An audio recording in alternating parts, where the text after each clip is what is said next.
মেরে ফেলবে। আজ দাদু বাবার মতো আমার পেটেও জুতো ছিঁড়বে। কি করি এবার? পিসেমশাই, তোমার তো খুব বুদ্ধি। তাহলে এমন একটা বুদ্ধি দাও যাতে দুর্গামণি আর কোনোদিন এই বাড়িতে না ফেরে। এমন একটা বুদ্ধি দাও যাতে দুর্গামণি চিরদিনের জন্য এই বাড়ি থেকে বিদায় হয়ে যায়। দাও বুদ্ধি, দাও। বুদ্ধি একটাই। দেখো, যে দুজন এই বাড়িতে দুর্গামণিকে রাখতে চায় তাদের একজনের জোর হলো লোকবল, সেটা দাদা। আরেকজনের জোর হচ্ছে স্নেহ, ভালোবাসা, সেটা হচ্ছে গায়ত্রী। এই দুজনকে যদি আটকে দেওয়া যায় তাহলে কেল্লা ফটে, বাকিটা প্রকাশ করে নেবে। হে ঠাকুর, গায়ত্রীকে আটকাও, ও যেন দুর্গামণিকে খুঁজতে যেতে না পারে।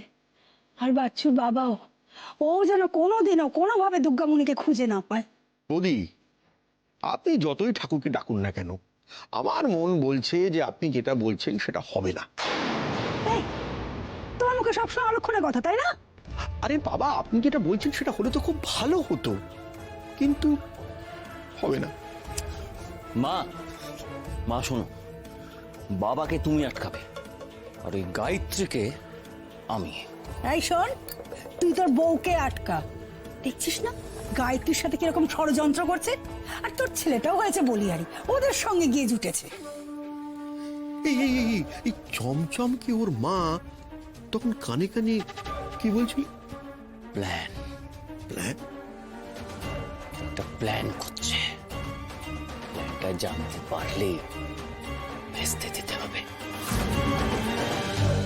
হাঁচি দিল কে? কে হাঁচি দিল?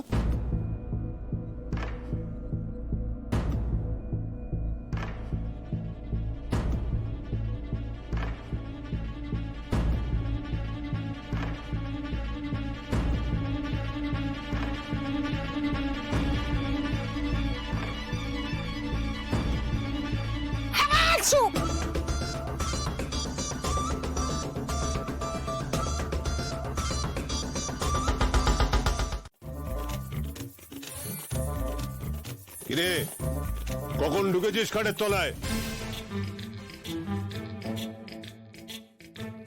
ওই তো, ওই বলটা যখন ঢুকলো না, তার পিছন পিছন। বল বল, আমার ঘরে কখন ঢুকলো? এই রে, এত কথার উত্তর দিতে গেলে তো ফোন নাম্বারটাই ভুলে যাব। আরে একটু আগে কি হয়েছিল জানো? আমি বলছি তোমাকে। কি হয়েছিল? আমি তো বারান্দা দিয়ে বল খেলতে খেলতে যাচ্ছিলাম। 8 বার আমার বলটা ড্রপ খেয়ে আমার হাতে ফিরে এলো, কিন্তু 9 বার ফিরলো না। 3টে ড্রপ খেয়ে বলটা গোল গোল গোল গোল এই সুন্দর মতন ওই গোল বল এই দরজা দিয়ে 2টো ড্রপ খেয়ে এই তোমার ঘরে ঢুকে পড়লো। বন্ধ দরজা দিয়ে বল ঘরে ঢুকে গেল? না না, দরজা তখন হাট করে খোলা ছিল। কোথাও যাবে না তুমি।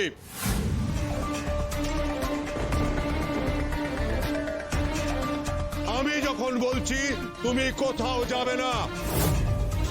এ বাড়িতে আমার কথাই শেষ কথা।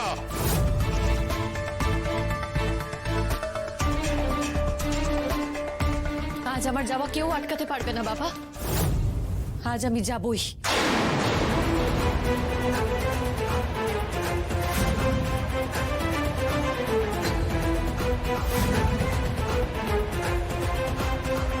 দুর্গামণির বড় বিপদ, এই কথা আমি জেনে গেছি। তারপরে আমি হাত পা গুটিয়ে বসে থাকবে আপনি কি করে ভাবলেন বাবা? আর আপনার ছোট ছেলের হয়ে আমি আপনাকে কথা দিয়েছিলাম যে দুর্গামণি ফিরে আসবে। সেই কথা তো আমাকে রাখতেই হবে বাবা। আমি যাব,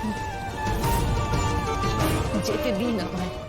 মঞ্জু, আবার জিজ্ঞেস করছি, বল দুর্গামণি কোথায়? আমি কথা দিচ্ছি তোকে, একবার ওকে পেয়ে যাই, ওকে যেখানে পাঠাবার সেখানে পাঠিয়ে দিই, তারপর আমি তোকে জামিন করাবো।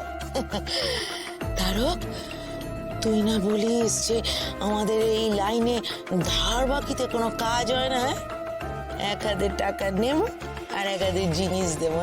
সেটাই তো বলছি, দুর্গামণি, ওকে যদি পেয়ে যাই তাহলে তোকে বাঁচাবার চেষ্টা করব, কিন্তু ওকে যদি না পাই তাহলে সারা জীবন এই জেলে পচে মরবি। সে আমি না হয় মরলে মরবো, কিন্তু তারক তোকে বাঁচাবে কে? নিজের কথা ভাব। 1 মিনিট স্যার,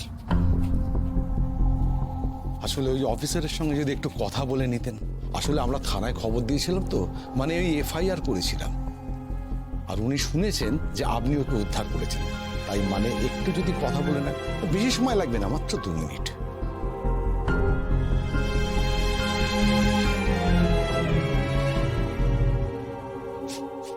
এই 5 মিনিট হয়ে গেছে, বেরো যা, বেরিয়ে যা। স্যার শেষবারের মতন কথা বলছি তো স্যার। বেরিয়ে যা, বেরিয়ে যা।